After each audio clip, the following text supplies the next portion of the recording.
जय श्री राम दोस्तों। हमारे आज के इस वीडियो में हम अपनी सीरीज परलोक विज्ञान के अन्य कुछ कड़ियां प्रस्तुत करेंगे। इस सीरीज का अगला भाग है अंतर जीवन और मृत्यु का। मृत्यु के तुरंत बाद आधुनिक साधनों के जरिए मनुष्य को फिर से जीवित किया जा सकता है। जीवन और मृत्यु का अंतर स्पष्ट और सरल है। एक जीवित व्यक्ति सब कुछ करता है, जबकि एक मृत व्यक्ति बस यूं ही पड़ा रहता है और कुछ समय बाद घुलने लगता है। अगर शरीर का यह घुलना रोक दिया जाए तो व्यक्ति की मृत्यु 3 चरणों में होती है। लाक्षणिक मृत्यु, जो दिल की धड़कन बंद हो जाने से, सांस रुक जाने और मस्तिष्क तरंगों के समाप्त हो जाने पर होती है। दूसरी होती है क्रियात्मक मृत्यु, शरीर जिससे इस सीमा तक नष्ट हो जाता है कि चिकित्सा विज्ञान की कोई क्रिया उसको पुनर्जीवित नहीं कर सकती। और तीसरी है कोशिकीय मृत्यु, जो शारीरिक कोशिकाओं के पूरी तरह नष्ट हो जाने पर होती है। कोशिकीय मृत्यु लाक्षणिक मृत्यु के 48 घंटे बाद होती है। फिर यही कारण है कि हिंदू धर्म में कम से कम 48 घंटे शव को रखने का नियम है। मैंने अपने शोध में यह ज्ञात किया है कि लाक्षणिक मृत्यु पर ही जिस व्यक्ति की शवदाह क्रिया हुई है, वास्तव में वही व्यक्ति प्रेत होता है, क्योंकि वह पूरी तरह भूत नहीं हुआ होता। वैज्ञानिकों का कहना है कि लाक्षणिक मृत्यु के तुरंत बाद लाश को अत्यंत ठंडा करके नाइट्रोजन द्रव में सुरक्षित रखा जाए तो उसका कुछ नहीं बिगड़ेगा। प्रोफेसर एटिपर की पुस्तक के प्रकाशन के बाद इस विषय में वैज्ञानिकों की रुचि बढ़ी है और अनेक प्रयोग किए जा रहे हैं। इनमें संदेह नहीं कि मनुष्य को पुनर्जीवित करने के लिए अमेरिका में वैज्ञानिक साधन जुटाए जा रहे हैं। अमेरिका में इस समय लगभग 25 लाशें उस दिन की प्रतीक्षा में हैं जब उनकी इस संसार में आंखें खुलेंगी। सभी लाशें हिमकृत हैं और एक विशेष कैप्सूल में सुरक्षित रखी हुई हैं। यहाँ एक प्रश्न है, वह यह कि कभी वे लाशें जीवित होंगी? नहीं, इनकी संभावना कम ही है। अगर जीवित हुई भी तो उनमें कोई भटकती हुई आवारा लावारिस आत्मा ही प्रवेश करेगी, शरीर की वास्तविक आत्मा नहीं, क्योंकि परलोक विज्ञान का यह सिद्धांत है कि शरीर छोड़ने के बाद 3 घंटे, 3 दिन, 3 महीने या अधिक से अधिक 1 वर्ष के अंदर आत्मा अवश्य ही कहीं न कहीं अपने योग्य गर्भ उपलब्ध कर लेती है। दूसरी बात यह है कि जिस शरीर को अयोग्य समझकर आत्मा एक बार त्याग कर देती है, उसमें वह पुनः प्रवेश करना नहीं चाहती। कहने की आवश्यकता नहीं। ऐसी स्थिति में आत्मा कैसे अपने पूर्व शरीर में प्रविष्ट हो सकती है? रही बात योग बल, तपोबल और औषधि बल की, उनके द्वारा भी आत्मा तभी अपने पूर्व मृत शरीर में प्रवेश करती है जब उसका कहीं जन्म नहीं हुआ होता। इस श्रृंखला का अगला भाग है ज्ञानेंद्रियों से परे एक आयाम। आप लोगों को ज्ञात होना चाहिए कि विज्ञान ने एक ऐसे आयाम की कल्पना की है जिसका अस्तित्व हमारी ज्ञानेंद्रियों से परे है। विज्ञान ने यह भी कल्पना की है कि हम जिस संसार में रहते हैं उसका आविर्भाव इसी अतिरिक्त आयाम वाले जगत से हुआ था। इस अतिरिक्त आयाम का स्वरूप भले ही भौतिक था या अर्ध भौतिक, और उसी से उन शक्तियों के क्षेत्रों का भी जन्म हुआ जो प्रत्येक जीवित प्राणी, मानव, पशु, वनस्पति आदि के प्रतिरूपों के सांचों की रचना का काम करता है। इन्हीं सांचों में हमारे जगत का सारा पदार्थ संग्रहित है। ये सांचे ही धरती पर विद्यमान सारे जीवन की व्यवस्था के सिद्धांतों का निर्माण करते हैं और यह निश्चित करते हैं कि उर्वरक डिंब से कौन जन्म लेगा, घोड़ा, कुत्ता, बिल्ली या आदमी। विज्ञान ने प्रत्येक प्राणी में जिस विद्युत चुंबकीय क्षेत्र का अनावरण किया है, वह इन कल्पित प्रतिरूपों के सांचों की रचना का एक अंग है। वैज्ञानिक सिद्धांत को और अधिक स्पष्टता से समझने के लिए हमें यह मानना होगा कि ब्रह्मांड विशुद्ध शक्ति है और पदार्थ शक्ति का घनीभूत रूप है। ऊपर जिन सांचों का उल्लेख किया गया है, उनकी सत्ता पदार्थ की सत्ता से स्वतंत्र है। इन सिद्धांत के अनुसार प्रत्येक प्राणी की प्राकृतिक विशेषताएं उसके जन्म के समय ही निश्चित हो जाती हैं। अपने अगले भाग में हम देखेंगे कि संचित स्मृतियां हमारे अगले जीवन का कारण कैसे बनती हैं। कहने की आवश्यकता नहीं, विज्ञान के इस सिद्धांत को भारतीय अध्यात्म भी स्वीकार करता है।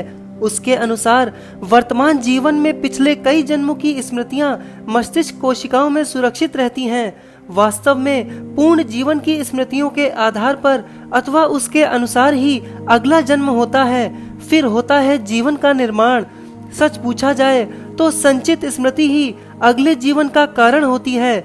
जो बच्चे अपने पिछले जन्म की बातें बतलाते हैं वे संचित स्मृतियों के आधार पर ही बतलाते हैं। इस संबंध में एक प्रामाणिक घटना का उल्लेख मैं आगे करूंगा। विज्ञान के अनुसार स्मृति क्षय का आभास हमें तब होता है जब हमारा आकुल चेतन मन कुछ अप्रिय घटनाओं को याद करने से इनकार कर देता है, पर जानबूझकर भूली बिसरी ऐसी यादें सम्मोहन में उजागर हो जाती हैं। इस संबंध में डॉक्टर स्ट्रोमबर्ग का कहना है कि हमने देखा है कि स्मृति हमारे ही कारण क्षीण हो सकती है, पर समूल कभी भी नष्ट नहीं हो सकती।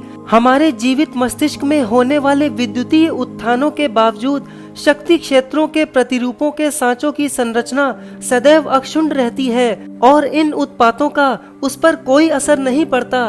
वास्तव में यह संरचना तब भी अक्षुण्ण रहती है जब शारीरिक मृत्यु होने पर मस्तिष्क का विघटन हो जाता है। इस प्रकार यह स्पष्ट है कि हमारे जीवन की व्यवस्था का निर्धारण करने वाली यह संरचना अमर है और प्राकृतिक मृत्यु के परिणामों से अप्रभावित रहती है। विज्ञान के अनुसार जिस जगत में हमारी चेतना की जड़ें काफी गहराई से बैठी हुई हैं, उसे हमारे मस्तिष्क से जोड़ने का काम करती हैं हमारी स्नायु कोशिकाएं। मृत्यु के समय हमारे मस्तिष्क के क्षेत्र का नाश नहीं होता, वह अपने स्रोत पर पहुंचकर यानी दूसरे आयाम में पहुंचकर अदृश्य हो जाता है। चूंकि हमारी स्मृतियां इसी शक्ति के क्षेत्र में अंकित होती हैं, इसलिए हमारा विश्वास है, डॉक्टर स्ट्रोमबर्ग कहते हैं, कि मृत्यु के बाद भी उन्हें बुलाया जा सकता है। कारण मृत्यु के बाद मन जड़ पदार्थ से अवरुद्ध नहीं रहता। यहाँ यह कहना अनावश्यक न होगा कि जिसे आत्मा का आवाहन कहते हैं वास्तव में वो यही है। ज्ञानेंद्रियों से परे जिस आयाम की चर्चा की गई है, सच पूछा जाए तो वह आत्मा का लोक अथवा जगत है। इस विषय पर विस्तार से आगे चर्चा की जाएगी। आज परलोक विज्ञान के जिन रहस्यमय तथ्यों ने वैज्ञानिकों को चमत्कृत कर दिया है और उनके मस्तिष्क में कौतूहल और जिज्ञासाओं की सृष्टि कर दी है, वे नवीन नहीं हैं। वे आज से हजारों वर्ष पूर्व भारतीय तत्ववेत्ताओं और मनीषियों द्वारा उद्घाटित हो चुके हैं। उन पर विस्तृत प्रकाश पड़ चुका है। इतना ही नहीं, उनको शास्त्र और पुराण के रूप में लिपिबद्ध भी किया जा चुका है। मित्रों, अब हम पंडित अरुण कुमार शर्मा जी की आगे की यात्रा और उनके अनुभवों को स्वयं उन्हीं के बताए गए शब्दों में सुनते हैं। सन 1948 ईस्वी पूरे 3 वर्ष तक योगी और तांत्रिकों के रहस्यमय देश तिब्बत में रहकर वहां के सिद्ध आत्माओं की शव साधना जैसी रहस्यमयी और गोपनीय तांत्रिक विद्याओं का अध्ययन करने के पश्चात जब मैं वापस लौटा तो पश्चिम बंगाल के प्रसिद्ध विद्वान पंडित महोपाध्याय रखाल चंद्र भट्टाचार्य स्मृति रत्न महोदय से एक सांस्कृतिक समारोह में मेरा परिचय हो गया। कलकत्ता के हजारा रोड में उनका अपना काफी बड़ा मकान था। मकान 3 मंजिला था और जिसमें भवतारिणी काली का एक भव्य मंदिर भी था। तांत्रिक विधि से मां महामाया की पाषाण प्रतिमा की स्थापना पंचमुंडी आसन पर की गई थी। प्रतिमा जागृत थी, इसमें संदेह नहीं था। सुनने में आया था कि कभी किसी समय उच्च तांत्रिक साधना में सिद्धि लाभ के लिए मंदिर में कभी कभार नर बलि भी हुआ करती थी। माँ जगदम्बा महामाया के सम्मुख एक बारगी मेरा सारा शरीर रोमांचित हो उठा था। राखाल चंद्र भट्टाचार्य स्मृति रत्न महोदय वेद शास्त्र, पुराण, उपनिषद, दर्शन आदि के अद्भुत विद्वान तो थे ही, इसके अतिरिक्त तांत्रिक साधना और शास्त्रों के भी पूर्ण मर्मज्ञ थे। उनका अपना स्वानुभव भी था। उन्हें कई प्रकार की तांत्रिक सिद्धियां उपलब्ध थीं। न जाने कितने दुखी, असंतुष्ट और पीड़ित जन उनकी तांत्रिक साधना शक्ति से लाभान्वित हो चुके थे, बतलाया नहीं जा सकता। कहने की आवश्यकता नहीं कि प्रथम साक्षात्कार में ही मैं उनसे प्रभावित हो गया था। लंबी चौड़ी काठी का स्वस्थ शरीर, गौर वर्ण, साधना के तेज से चमचम करता मुखमंडल, बड़े बड़े रक्ताभ नेत्र, चौड़ा ललाट और उस चौड़े ललाट पर लाल सिंदूर का बड़ा सा गोल टीका, गले में रुद्राक्ष और स्फटिक की मालाएं थीं। कंधे तक झूलते सिर के घुंघराले स्याह बाल, दाढ़ी मूछ सफाचट, शरीर पर श्वेत धवल रेशमी वस्त्र, पैरों में खड़ाऊं, आयु बस यही 60-65 के लगभग। उन्हें देखकर किसी प्राचीन ऋषि मुनि की याद आ जाती थी। राखाल बाबू के माध्यम से पुरातत्व विभाग के निर्देशक श्री हरिपद सरकार और मिस डेविड नील से मेरा परिचय कलकत्ता में हुआ। मिस डेविड नील एक फ्रांसीसी महिला थीं। बर्फ जैसा सफेद रंग, नीली आंखें, सुनहले बाल और मंझोला कद। मिस नील एक घुमक्कड़ महिला थीं। योग तंत्र के अतिरिक्त भूत प्रेत और काला जादू आदि में उनकी विशेष रुचि थी।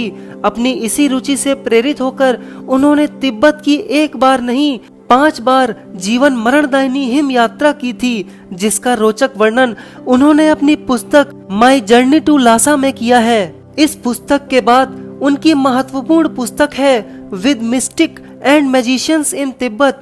अपनी इस पुस्तक में उन्होंने तिब्बती लामाओं की तांत्रिक सिद्धियों के अलावा उनकी विलक्षण यौगिक क्रियाओं का भी आश्चर्यजनक वर्णन किया है। जब राखाल बाबू को मालूम हुआ कि मैं योग तंत्र के जटिल और दुरूह विषयों पर शोध एवं अन्वेषण कार्य कर रहा हूँ और इसके अतिरिक्त ऐतिहासिक दृष्टि से महत्वपूर्ण तांत्रिक मठों तथा योगाश्रमों के साथ ही गुप्त रूप से संचरण विचरण करने वाले सिद्ध योगियों और प्रच्छन्न भाव से निवास करने वाले तंत्र साधकों से साक्षात्कार और उनके साधना संबंधी विचारों और अनुभवों से भी अवगत होना मेरा लक्ष्य है, और इसी लक्ष्य को लेकर मैंने तिब्बत की कठिन हिम यात्रा भी की है। तो वे अति प्रसन्न हुए और बोले, तुम्हारा कार्य और उद्देश्य निश्चय ही प्रशंसनीय है। थोड़ा रुककर गंभीर स्वर में राखाल बाबू आगे मुझसे बोले, मेरा विचार है कि तुम परलोक विज्ञान और उससे संबंधित विषयों पर शोध और खोज कार्य करो। अब तक ये अछूते ही रहे हैं, इन पर विशेष रूप से किसी का ध्यान नहीं गया है। ये सुनकर मैंने कहा, शोध और खोज के लिए सामग्री कहाँ उपलब्ध होगी? उनकी चिंता तुम मत करो। राखाल बाबू उसी प्रकार गंभीर स्वर में बोले, मेरे पुस्तकालय में तुमको परलोक विज्ञान से संबंधित विषयों की प्राचीन हस्तलिखित पुस्तकों के अतिरिक्त प्राचीन पांडुलिपियां भी मिल जाएंगी, जो अपने आप में अति दुर्लभ और महत्वपूर्ण है। इतना ही नहीं, मैं तुमको 2-4 ऐसे लोगों के नाम बतलाऊंगा जो परलोक विद्या के संपूर्ण मर्मज्ञ तो हैं ही, इसके अतिरिक्त उनके संपर्क में कुछ विशिष्ट आत्माएं भी हैं। यदि वे चाहेंगे तो उनके द्वारा तुम्हारा मार्गदर्शन भी होगा। आत्माओं के द्वारा मार्गदर्शन? चौंक कर पूछा मैंने। तो राखाल बाबू बोले, जिन 2-4 लोगों को मैं जानता हूँ उनमें दुर्गा प्रपन्न भट्टाचार्य सर्वोपरि हैं। वे परलोक विद्या के ज्ञाता व मर्मज्ञ तो है ही, इसके अतिरिक्त भयंकर तांत्रिक भी हैं। तंत्र बल पर उनके अधिकार में ऐसी कई आत्माएं हैं जो परलोक का सविस्तार वर्णन करती हैं। राखाल बाबू का आग्रह मुझसे टाला ना गया और दुर्गा प्रपन्न भट्टाचार्य से मिलने के लिए मैं आतुर हो गया। राखाल बाबू के पुस्तकालय में लगभग 5-6 हजार पुस्तकों का दुर्लभ संग्रह था। मैंने सोचा पहले दुर्गा प्रपन्न भट्टाचार्य से मिल लूं, तब परलोक विज्ञान से संबंधित पुस्तकों और पांडुलिपियों का अध्ययन करूं। इसीलिए राखाल बाबू से पता ठिकाना लेकर 1 सप्ताह के अंदर ही मैं भट्टाचार्य महाशय के दर्शन के लिए कलकत्ता से रवाना हो गया। चलते समय राखाल बाबू ने मुझे उनके नाम से एक पत्र भी दिया। जब मैं पैसेंजर ट्रेन में नौहाटी स्टेशन पर उतरा तो उस समय शाम के 4 बज रहे थे। दिसंबर का महीना था। कोहरे की हल्की धुंध छाने लगी थी। उस समय नौहाटी एक छोटा सा बाजार था। 20-25 खपरेले मकान, कुछ पक्के भी, झोपड़ी नुमा 10-12 दुकानें, जिनमें मिठाई और लाई चूरा से लेकर पान, सिगरेट, चाय के अलावा एक छोटी सी कपड़े की भी दुकान थी। मुझे चाय पीनी थी और फिर आगे रवाना हो जाना था। चाय की दुकान पर एक 12-13 साल की काली कलूटी लड़की बैठी केतली में पानी गर्म कर रही थी। उसने एक बार मेरी ओर देखा, फिर पूछा, क्या चाहिए? 1 गिलास चाय और 1 पैकेट कैंची सिगरेट। मैंने शॉल लपेटे हुए कहा। चाय पीकर 1 सिगरेट सुलगाई, फिर पूछा, कितना? 1 आने चाय और 5 आने सिगरेट के। पैसे लेकर वो लड़की बोली, दादा तुम्हें कहाँ जाना है? क्या कलकत्ते से आए हो? मैंने सिर हिलाकर कहा, हाँ कलकत्ता से आया हूँ। हुगली पार जाना है, नाव मिल जाएगी ना? हाँ, मिल तो जानी चाहिए। संक्षिप्त सा उत्तर देकर लड़की दूसरे ग्राहक के लिए चाय बनाने में जुट गई। जब मैं हुगली घाट पहुंचा, उस समय सांझ की स्याह कालिमा गहरा गई थी। हुगली के उस पार नौहाटी का शमशान था। नाव पर बैठकर हुगली पार किया। शमशान से ही एक पगडंडी नुमा रास्ता घने जंगलों के बीच से होकर उस गांव की ओर जाता था जहां भट्टाचार्य महाशय रहते थे। शमशान सूना पड़ा था। रास्ते तक पहुंचते पहुंचते सांझ की स्याही रात के घने अंधेरे में बदल गई। चारों ओर गहरी निस्तब्धता थी। नजर उठाकर एक बार चारों तरफ देखा। अंधेरे में कोई नजर नहीं आया। थोड़ा भय लगा, मगर फिर साहस कर जल्दी जल्दी पैर उठाता हुआ चल पड़ा। मैंने सोचा आधा घंटे में सोनापुकुर पहुंच जाऊंगा और फिर भट्टाचार्य महाशय का मकान खोजते देर न लगेगी। परंतु लगातार 2 घंटे चलने पर भी न रास्ता खत्म हुआ और न तो सोनापुकुर गांव ही दिखलाई पड़ा। शुक्ल पक्ष की सप्तमी का चांद निकल आया था। उसकी हल्की सफेद चांदनी जंगल के वातावरण में फैल गई थी। क्या रास्ता भूल गया? एक बारगी सिहर उठा मेरा मन। अब क्या करूं? कहिए, रास्ता भूल गए क्या? कहाँ जाना है आपको? अचानक ये आवाज सुनकर एक बारगी चौंक पड़ा। कोई उस अंधेरे उजाले प्रकाश में चुपचाप आ गया मेरे पीछे। बिल्कुल पता ही नहीं चला। कुछ क्षण तो भय से ठिठुरा रहा। मेरी हिम्मत नहीं कि गर्दन घुमाकर पीछे की ओर देख सकूं। आखिर मैंने डरते डरते पीछे घूमकर देखा। वहां एक लंबी चौड़ी काठी का गौरांग व्यक्ति उपस्थित था, जिसके गर्दन तक बिखरे काले बाल, मस्तक पर लगा सिंदूर का टीका, गले में झूलती मालाएं, कमर में पीले रंग की रेशमी धोती और पैर में पड़े खड़ाऊं उसके व्यक्तित्व को भयानक बना रहे थे। धोती का दूसरा छोर पीठ पर लपेट लिया गया था। घनी भौहों के पीछे गड्ढे में धसी हुई आंखों की पैनी दृष्टि मेरी ओर इस तरह केंद्रित थी मानो वो मेरा पिछला सारा इतिहास अपनी आंखों से पढ़ लेना चाहता हो। ओह, बस मैं समझ गया, आप कलकत्ता से आए हैं। राखाल ने दुर्गा भट्टाचार्य से मिलने के लिए भेजा है ना? मेरे कुछ पूछने के पहले ही वो व्यक्ति बोल पड़ा। मैं हैरान था कि उसे यह सब कैसे मालूम हुआ। घबराइए नहीं, जिससे मिलने आप आए हैं वो आपके सामने ही खड़ा है महाशय। आप ही दुर्गा प्रपन्न जी हैं? मैं आश्चर्यचकित होकर हकलाते हुए बोला, हाँ भाई, मैं ही हूँ। अंधेरे में ही झुककर श्रद्धा पूर्वक चरण स्पर्श किए मैंने। ठीक है, आओ चलो मेरे साथ। स्वर में कोमलता थी और अपनापन भी था। रास्ते में उन्होंने फिर बोलना शुरू किया, परलोक विद्या पर शोध खोज करने के लिए प्रेरित हुए होना बड़ा ही कठिन कार्य है, समझे ना? उसके विषय शीघ्र समझ में नहीं आते। क्या बतलाऊं मैं आपको? परलोक विद्या के सारे रहस्यों के लिए तो मैंने तंत्र साधना की थी। मैं आश्चर्य में पड़ गया। मैंने सोचा, हे भगवान, इन्हें अपने आप ही सारी बातें कैसे मालूम हो गईं? शायद किसी चमत्कारी तंत्र विद्या के जरिए सब मालूम कर लिया होगा। अब तक चांद काफी ऊपर आ चुका था। उसकी पीली रोशनी में सारा वातावरण रहस्यमय लग रहा था। लगभग 15-20 मिनट ही चलने के बाद सामने केले का सुंदर बागान दिखलाई पड़ा। उसके घने बागान के पीछे एक छोटा सा 1 मंजिल का मकान था। मकान के सामने फूलों की बगिया थी, जिसमें रात रानी, कृष्ण चूड़ा और मल्लिका के फूल खिले हुए थे, जिनके गंध से वातावरण महक रहा था। चांद की हल्की चांदनी में क्यारियों में खिले हुए फूल बड़े मोहक और सुंदर लग रहे थे।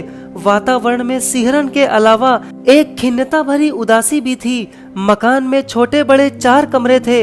एक कमरे में ठसाठस तमाम पुस्तकें भरी हुई थी। दूसरे कमरे में काली की मूर्ति स्थापित थी। देखा, मूर्ति के सामने शराब की 2-3 बोतलें पड़ी थीं। कुछ जवा के सूखे मुरझाए फूल भी बिखरे थे। भीतर घुसते ही भट्टाचार्य महाशय ने आवाज दी, श्यामला, ओ श्यामला। दूसरे ही क्षण 18-20 वर्ष की एक तनवंगी सामने कमरे से निकलकर आ खड़ी हुई। बड़ी ही सुंदर और आकर्षक युवती थी। बंगाल का सारा सौंदर्य जैसे उसमें भरा था। सिर उठाकर श्यामला की ओर देखते हुए भट्टाचार्य महाशय बोले, ये मेरी भैरवी है। तंत्र की दीक्षा लेकर विधिवत तंत्र साधना कर रही है। मैंने श्यामला की ओर देखा। साधना के दिव्य तेज से उसका चेहरा दबदबा रहा था। आंखों की ज्योति में प्रखरता थी। भट्टाचार्य जी ने इशारे से कुछ कहा तुरंत श्यामला भीतर चली गई और जब थोड़ी देर बाद वापस लौटी तो उसके हाथ में भोजन की थाली थी। उस समय मुझे बहुत जोर की भूख लगी थी। भोजन में भी सब कुछ था, पूरी, कचौड़ी, 2 सब्जियां, रायता, अचार, दही, संदेश और एक कटोरी में खीर। इतनी जल्दी इतना व्यंजन कैसे तैयार हो गया? आश्चर्य हुआ। मेरे साथ भट्टाचार्य महाशय ने भी भोजन किया। भोजन के बाद जानबूझकर परलोक विद्या की चर्चा छेड़ दी मैंने। फिर तो दुर्गा प्रपन्न भट्टाचार्य महाशय धारा प्रवाह बोलने लगे।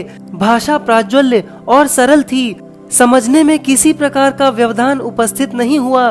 परलोक विज्ञान के रहस्य के परिचित होने के लिए सर्वप्रथम सृष्टि संरचना को समझ लेना आवश्यक होगा।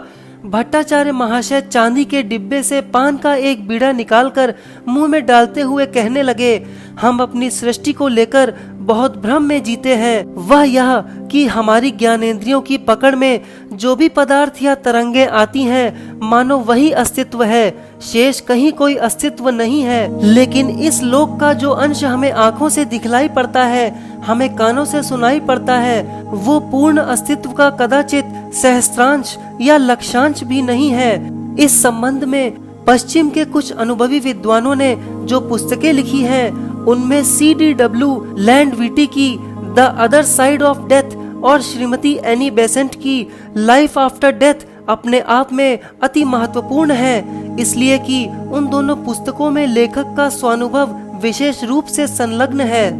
प्रिय मित्रों, पंडित अरुण कुमार शर्मा जी के इसी अनुभव को आगे बढ़ाते हुए इसका अगला भाग हम अपने अगले वीडियो में प्रस्तुत करेंगे, जिसमें हम उनके और भी अनोखे और विचित्र अनुभवों को सुनेंगे।